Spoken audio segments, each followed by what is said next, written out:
그리스도께서 부활하신 부활절의 아침에 오늘 고린도전서 15장의 말씀을 가지고 하나님의 은혜를 나누고자 원합니다. 그리스도께서 죽은 자 가운데서 살아나셨다라는 것이 지금 고린도전서 15장에서 이야기하고자 하는 것입니다. 사망을 정복하시고 죽음을 정복하시고 왕노릇 하시리라. 죽음은 어디로부터 왔느냐? 죽음은 어디로부터 왔습니까? 아담이 하나님을 배반하면서부터 하나님으로부터 떨어져 나오면서 분리되면서부터 시작이 되었다라고 이야기하고 있습니다. 이 분리는 무슨 분리입니까?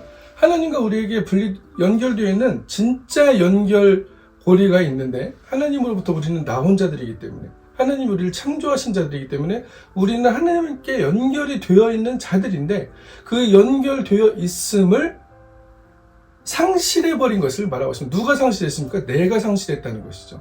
내가 스스로 내 자신의 코스모스를 만들면서 내 자신의 세계를 만들면서 그 세계 안에 하나님은 없다라고 얘기하는 것이 바로 사망이 온 시작이라고 얘기를 하고 있는 것입니다. 아담으로부터 사망이 시작되었다. 그를 통해서 죽음의 인간이 다가가게 되었다는 것을 이야기하고 있습니다. 왜요? 죄의 싹은 사망이다라고 이야기하고 있기 때문입니다. 가장 근원적인 죄, 인간은 어떤 죄에 묶여 있습니까? 하나님으로부터 자신 스스로를 분리시켜버리는, 분리되어져 있다라고 믿게 하는 그 상태. 사실은 하나님께서는 뭐라고 하십니까? 매번 성서를 통해서 보여주시는 것이 예수 그리스도를 통하여서 하나님이 우리와 함께 계시다. 나는 지금도 너희와 함께 있어. 죄인된 너희들 안에 내가 함께 있어. 내가 너희와 함께 숨쉬고 있어. 내가 너희와 함께 동행하고 있어. 내가 너를 업고 가고 있어. 라고 얘기하고 있지만 우리는 그것을 믿지 않는다는 것이죠. 왜요? 하나님이 보이지 않기 때문에. 그리고 하나님이 나의 삶에 개입하고 계시고 나의 삶을 주관하고 계시고 인도하고 계시다는 것에 대한 믿음 자체를 상실하게 되는 그 죄의 근원으로 우리 스스로를 끌어당기기 때문이라고 성서 본문은 이야기하고 있는 것입니다. 우리가 하나님을 믿는다라고 하는 것은 내가 하나님과 궁극적으로 연결되어 있었다는 것, 내가 하나님으로부터 생성되어 나왔다는 것, 하나님의 자녀라고 얘기하는 성서의 그 말씀이 그렇게 연결되어 있다는 것을, 영과 혼과 육이 모든 것이 하나님께 연결되어 있다는 것을 알아채는 사람입니다. 그 상태를 알아차리는 사람. 이 상태를 상실해버린 거예요. 이 상태를 내가 왕이 되려고 하고 내가 하나님처럼 되려고 하면서 잘못된 지혜, 독이 된 사과를 인간은 먹게 된 것이었습니다. 선과 악을 알게 한다고 하는 그 나무의 열매를 먹었는데 결국 그 선과 악을 알게 하는 나무는 내가 만들어낸 선과 악. 이 세상에 지금 얼마나 많은 선과 악에 대한 이야기들이 많습니다. 정치권에서부터 시작해서 교회 안에까지 교회사를 돌아보세요. 얼마나 많은 이름으로 선과 악이라는 이름으로 사람들이 죽어나가는지를 알 수가 있습니다. 예수님께서는 뭐라고 하십니까? 예수님은 평화의 왕으로, 겸손의 왕으로 이 세상에 오셨는데, 사랑의 왕으로 이 세상에 오셨는데 우리는 서로 선과 악이라는 것 때문에 내가 맞고 네가 틀리다는 거죠. 그것 때문에 서로 사랑하지 못하고 미워하고 증오하고 내가 이야기하는 옳음을 지키려고, 내가 이야기하는 진리를 지키려고 다른 사람을 죽이는 일까지 서슴지 않고 있다라고 말씀하고 있는 것입니다. 예수님께서 죽은 자 가운데서 살아나신 이유, 죽음이 한 사람으로부터 말미암았는데, 그래서 인간은 죄에 있기 때문에, 이 죄에 놓여 있기 때문에 자신의 삶이 죄를 만들어내는 공장이 되어버린 것입니다. 죄를 만들어내는 공장이 되어버린 것입니다. 도덕적인 죄를 얘기하는 것이 아닙니다. 계속적으로 하나님으로부터 멀어지고 하나님으로부터 상실되어지고 연결되어 있는 그 하나님과 연결되어 있는 그 상태를 믿고 싶어하지 아니하는 존재로 변해가고 있는 그 상태를 성서에서는 하나님은 죄라고 이야기하는 것입니다. 그래서 누구를 사랑합니까? 나를 사랑하죠. 나를. 하나님을 사랑하지 않는 거죠. 하나님을 사랑한다고 하면서도 나를 사랑합니다. 하나님을 도구로만 이용하는 것이 지금 현재 수많은 종교인들이 행하고 하는 일들입니다. 나에게 유익이 되기 위해서 하나님을 도구로 이용하고 나에게 유익이 돼서 하나님을 나를 위하여 사용하는 그러한 일들이 엄청나게 많이 하고 있다는 것이죠. 하나님을 위하여 죽어라 라고 얘기했을 때는 절대 그렇게 할 수 없다라고 이야기하는 것이 바로 신앙의 현 주소가 되어 있는지도 모르겠습니다. 예수님께서는 하나님의 뜻을 따라 하나님의 아들이지만 하나님의 뜻을 따라 죽음을 선택하셨습니다. 이 죽음은 왜 선택하셨습니까? 하나님 앞에 죄에 속함, 번제물을 드려야 되는데 하나님께 죄에 속할 수 있는 구약에서 가장 확실한 근거, 하나님께서 정해주신 근거는 무엇입니까? 번제 제단에 제물을 놓고 태워서 하나님께 올리는 것입니다. 그를 통해 하나님께서는 너희 죄를 내가 기억하지 않겠다라고 얘기하신 것이지, 우리의 죄의 성이 계속적으로 사라진다고 얘기한 것은 아니었었죠. 그렇기 때문에 우리 죄는 계속적으로 또 하나님과 우리를 멀어지게 하고 하나님으로부터 내가 하나님이라는 것을 계속적으로 그 잘못된 선과 악의 분별을 통해서 내가 하나님의 자리에서 이 세상의 선과 악을 분별하면서 다른 사람들을 정죄하면서 욕하면서 다른 사람을 미워하면서 사랑하지 못하면서 서로 분열시키고 수근거리고 그러면서 살아가고 있는 것이 이 인간 세상의 모습이 되어져 버린 것입니다. 예수님께서는 그 문제를 해결하기 위해서 인간이 하도 안 믿으니까 하나님이 너희와 함께하고 있다는 것을 임마누엘이라는 그 성서의 진리를 믿지 않으니까 하나님께서 스스로 인간의 몸을 입고 이 땅에 인간 안으로 들어오셨는데 그것이 바로 말씀이 육신이 되어서 들어오신 예수 그리스도였다는 것을 이야기하고 있는 것이죠. 그 예수님은 능력과 권능이 충만하신 분이었습니다. 성령으로 충만하신 분이었습니다. 하나님의 아들로서 온 세상의 권세와 온 우주의 권세를 가지고 계신 분이었습니다. 그분이 할 수 없는 일은 없었습니다. 그러나 그분은 매번 자신이 이적을 행하고 인간들의 병들을 고쳐주고 인간들의 눈을 띄워주고 안지맹이를 일으킬 때마다 오병이의 기적을 일으킬 때마다 하나님 나라에서 일어나는 그 예표들을 보여준 것이죠. 병들이 고쳐지고 눈이 떠지고 하나님으로부터 오는 풍성한 것들이 공급되어지는 그것을 예수님께서는 예시로 보여주셨는데 이것을 기적이라고 그랬습니다. 인간 세상에는 없는 일들이기 때문에 우리의 이성으로는 판단할 수 없는 것들이기 때문에 상상할 수 없기 때문에 인간들이 이것을 기적이라고 그랬죠. 기적과 이적. 홍해가 갈라지는 것을 믿지 못한다고 합니다. 어떻게든 내 머리로 이해해 보려고 수많은 이론들을 펼쳐냅니다. 성서에서는 간단하게 얘기합니다. 강하고 급한 바람으로 홍해를 갈랐다. 그 말씀 자체를 믿지 못하는 거예요. 내가 이해되어야 믿겠다는 것이죠. 얼마나 나 중심적인 나의 우주에서 가리워져가지고 그 아담의 원죄 안에 갇혀 있으면서 하나님을 이해하려고 성서를 이해하려고 하는 그러한 시도들이 얼마나 많은지 알 수가 없습니다. 예수님께서는 이 모든 것을 깨기 위해서 하나님을 향하여 높아진 지식까지도 깨버리기 위해서 이 세상에 오셨는데 그가 보여준 가장 확실한 증거는 무엇입니까? 하나님의 말씀에 순종해서 자기 스스로를 번제물로 올려드렸다는 것입니다. 하나님과 화평해야 되는데 화평의 길이 없는 거예요. 인간이 계속적으로 의롭게 사는 것처럼 보이다가 순식간에 넘어져 버린 것이 인간입니다. 율법을 완성시킬 수 있는 인간은 이 세상에 없다라고 얘기하고 있죠. 그것을 못 박아버린 것이 예수님께서 말씀하신 사람을 보고 미워하면 살인한 자라고 얘기한 것. 사람을 보고 음탕한 마음을 품으면 가늠한 자라고 여긴 것. 그것을 통하여서 인간은 율법을 완성할 수 없는 존재라는 것이 확연하게 드러났습니다. 내가 행위로 사람을 미워하지 않는 것처럼 행동할 수는 있지만 내 안에 순식간에 들어오는 그 믿음을 그 미움이라는 것을 우리는 어떻게 할 수 없다는 것이었죠.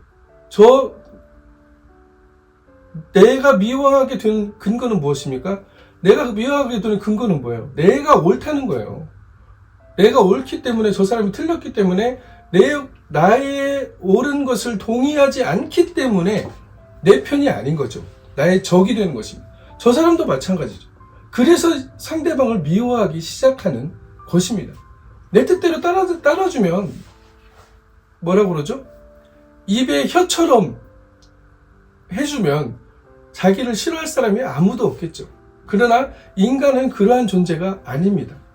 인간은 그러한 존재가 아니에요. 왜요? 첫사람 아담을 통하여서 이 선과 악을 알게 하는 나무의 열매를 따먹고 나 스스로 판단할 수 있다라고 얘기하는 것이죠. 나 스스로 무언가를 알 수 있다. 그런데 이 내가 알고 있는 알미라는 것이 부분적으로는 맞을 수 있을지 모르나 전체적으로 모든 것을 감싸고 있지 못하다는 것에 대한 그 단순한 진리, 내가 아는 것이 전부가 아니라는 그 단순한 진리를 인간은 넘어서지 못합니다. 왜요? 내가 옳아야 하기 때문이에요. 내가 믿고 싶은 것을 믿고 싶고 내가 옳아야만 사람들 앞에 의롭게 보이기 때문입니다. 그러나 하나님은 마음을 감찰하신다라고 말씀하고 있습니다. 예수님께서는 사랑하는 형제를 미워하는 자마다 살인하는 자라고 얘기하였습니다. 이것에서 자유로울 수 있는 사람이 누가 있습니까? 아무도 없습니다. 그럼에도 불구하고 마치 내가 의롭게 보이기 위하여, 의로운 것처럼 행동하는 것이 바로 우리네 마음들이고 우리네 행동들이라는 것을, 우리의 삶이라는 것을 이야기하고 있습니다. 우리가 고백해야 될 더 중요한 고백이 무엇이냐면, 주님, 내가 죄인입니다라고 애통하기. 그 애통이 어디에서부터 와야 됩니까? 내가 정말 바리새인과 같이 주님 앞에서 의롭다고 하는 척 하면서 살아갔습니다라는 데서부터 시작이 돼야 됩니다. 근데 우리는 우리의 죄를 애통할 때 어떤 죄를 애통하냐면, 내가 스스로 범한 어떤 도덕적인 죄들에 대해서 고백하는 그 수준에서 죄인이라는 단어들을 사용하고 있다는 것이죠. 그러나 하나님께서는 분명히 말씀하십니다. 율법으로는 완성될 수 있는 자가 없는데, 이 완성될 수 없는 상태에 있는 인간들과 하나님은 그럼에도 불구하고 평화하기를 원하셨다는 것이죠. 왜요? 하나님께서 창조하신 작품이었기 때문에. 하나님이 여전히 그 배반과 타락과 하나님으로부터 스스로 멀어져 버린 자들에게 하나님의 사랑이 아직도 흘러가고 있기 때문입니다. 하나님께서 원하셨다면 이 세상이 노아의 홍수 때와 같이 그냥 불로 쓸어버리면 되는 거예요. 마음에 안 들면 쓸어버리면 되는 것입니다. 그러나 하나님께서는 그 방식을 택하지 않겠다라고 말씀하셨다는 것이죠. 기다리시면서, 집을 나간 탕자가 기다리고 집에 있는 큰아들이 어떤 마음을 먹고 있는지를 알면서도 하나님께서는 기다리시면서 정말로 내 생명의 근원이 하나님께 있다는 것을 발견하는 사람들, 하나님의 은총은 계속 쏟아지고 있는데 그것을 발견하지 못하니 예수님이 이 세상에 오셨고, 하나님의 아들이신 예수님이 오셨고, 예수님을 통하여서 그것을 보여주시겠다라고 하나님께서는 말씀하셨다는 것이죠. 예수님이 스스로 제물이 되심으로, 흠 없는 어린 양이 되심으로 번제물로서 하나님께 드려짐이 바로 십자가의 죽으심이다라고 말씀하고 있는 것입니다. 그 죽으심을 통해서 하나님과 인간은 화해하게 되었고, 하나님과 인간 사이에 있는 모든 죄의 문제는 해결되어져 버린 것이라고 말씀하고 있습니다. 이미 완료되어 있는 거예요. 미래의 것까지 완료가 되어 있습니다. 그럼에도 불구하고 인간은 또 시작하죠. 내가 뭘 어떻게 해야 하나님께서 죄를 사해 주실 것 같은 그러한 또 신앙의 모습들을, 삶의 모습들을 보여줍니다. 그러면서 내가 뭘 잘할 때는 하나님이 나와 함께 있는 것 같고, 내가 뭘 못할 때는 하나님이 나와 함께 하지 않는 것 같은, 다시 이 선과 악을 알게 하는 나무의 열매가 주는 지혜로 신앙을 판단하려고 하는 그런 삶을 살아가게 됩니다. 하나님께서는 이것을 얘기합니다. 이 모든 판단을 지워버리라고 얘기하시는 거죠. 이걸 지워버리고 십자가에 달리신 그리스도를 통하여서 너희에게 언제나 영원까지 그 번제의 제사가 올려지고 있음을 기억하라라고 말씀하고 있습니다. 예수님께서 나를 기억하라라고 말씀하셨죠. 왜요? 나를 기념하라라고 말씀하셨습니다. 왜요? 그것을 통하여서 내가 제물되었음을 기념하라는 것이죠. 예수님께서 이미 온 세상의 죄를 감당하고 돌아가셨다는 것, 그 의미가 바로 하나님의 엄청난 축복이 다시 우리에게 흘려들었음을 얘기하고 있습니다.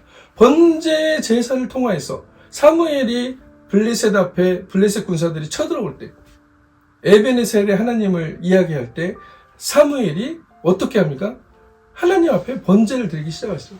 그 번제, 온전한 번제가 끝난 다음에, 제사가 끝난 다음에, 예배가 끝난 다음에 하나님께서는 블레셋을 스스로 물리쳐 버리십니다. 하나님께서 우리를 그리스도의 번제물 안에 들어와 있을 때, 우리가 그 사실을 발견하기만 할 때, 우리의 삶에 항상 제단이 펼쳐져 있는데 예수 그리스도께서 우리의 죄를 짊어지시고 내 모든 죄를 가지고 지금 하나님께 속죄하고 계시다는 것을 우리가 그 상태를 알아차리기만 한다면 하나님께서는 우리의 죄의 모든 죄의 결과들을, 죄의 사건들을 기억하지 아니하시고 사해 주시고 하나님께서 지켜주시고 승리케 하여 주신다고 말씀하신 것이 바로 성서의 약속이라는 것입니다. 그런데 여기에 하나의 단초가 있습니다. 부활하심을 믿지 못하는 사람들이 드러나고 있기 때문입니다. 부활에 대해서는 많은 사람들이 여러 가지 이야기를 합니다. 제자들이 예수님이 십체를 훔쳐가고 거기다가 부활했다고 얘기하기 시작했다라기부터 별의별 이론들을 다 내오면서 이 예수님의 부활에 대해서 믿을 수 없는 사건으로 치부해 버리려고 하는 것입니다. 만일 예수님이 죽은 자 가운데서 살아나지 아니하셨으면, 만일 예수님이 살아나지 않았었으면 우리가 전하는 모든 것이 헛것이라 라고 바울은 그래서 이야기하고 있는 것입니다. 그러나 돌려 이야기하면서 어떻게 얘기합니까? 죽은 자의 부활이 없으면 그리스도 다시 살아나지 않았다라고 얘기하고 있는 것입니다. 죽은 자의 부활은 분명히 있다라고 얘기하는 것입니다. 모든 것이 헛것이고 너희 믿음도 헛것이고 하나님의 거짓 증인으로 우리가 발견되리니 그리스도를 다시 살리셨다라고 우리가 증언하고 있는데, 죽은 자 가운데 다시 살아난 일이 없었으면 그리스도가 그리스도를 다시 살리지 아니하였으리라. 그렇기 때문에 우리에게도 하나님의 부활의 소망이 있는 것이고, 예수 그리스도께서 살아나심은 모든 죄의 문제를 해결하시고 다시 하나님의 영광의 자리로 예수님께서 돌아가셨다는 것을 말씀하고 있는 것입니다. 예수님께서 십자가에 죽어버리고 끝났다, 그 사망을 정복하지 못하였다라고 얘기하면 그 죄의 문제를 해결하지 못한 것이 되는 것입니다. 그 죄를 다 짊어지고 돌아가셨다라고 얘기하지만 바울도 분명히 얘기하죠. 그리스도께서 다시 살아난 일이 없으면 너희 믿음도 헛되고 너희가 여전히 죄 가운데 있을 것이오 라고 이야기하고 있는 것입니다.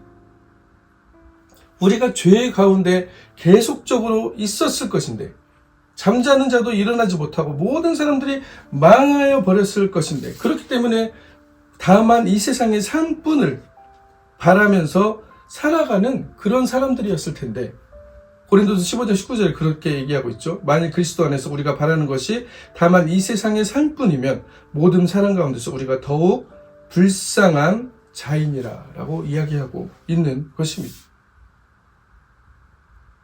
그러나 예수님은 잠자는 자들의 첫 열매가 되셨다라고 이야기하고 있습니다. 성서는 증언하고 있습니다. 성서의 증언을 우리가 그대로 순수하게 믿을 수 있는 믿음이 얼마나 중요한지를 보여주고 있습니다. 부활을 믿을 수 없습니다. 기적을 믿을 수 없습니다. 내 머리로 이해할 수 없으니까 믿을 수 없습니다라는 것이죠. 신비, 하나님의 신의 비밀을 내가 다 이해할 수 없지만 하나님께서 행하신 것을 하나님의 말씀으로 받아들이는 자들에게만이 하나님의 능력이 나타난다라고 이야기하고 있는 것이죠. 사망이 한 사람으로부터 말미암았으니 죽은 자의 부활도 한 사람으로 말미암는도다. 우리가 죽음이 끝이 아니고 그 죽음의 건너편에는 분명히 하나님께서 예비하신 하나님의 처소와 하나님의 나라를 향하여 갈 수 있는 부활의 사건이 예비되어 있다는 것을 이야기하고 있는 것입니다. 아담 안에서 모든 죽은 사람이 죽은 것 같이 모든 사람이 죽어버렸다고 얘기하는 거죠. 이미 죽어버렸습니다. 왜요? 산 상태가 아니에요. 생명으로부터 스스로 끊어뜨렸기 때문에. 생명으로부터 스스로 끊어뜨렸기 때문에. 하나님으로부터 스스로 자신을 가둬버렸기 때문에.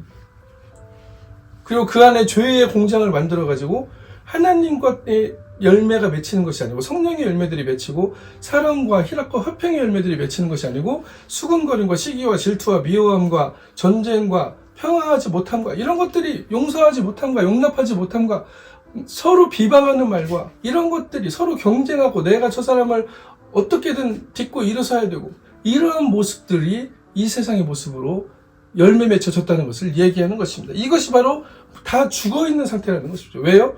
이 죄의 공장의 열매는 결국 사망으로 치닫고 있기 때문입니다. 그러나 아담 안에서 모든 사람이 죽은 것 같이 그리스도 안에서 모든 사람이 삶을 얻을 것이다 라고 성서는 증언하고 있는 것입니다. 그리스도 안에서 엄청나게 중요한 말입니다. 왜요?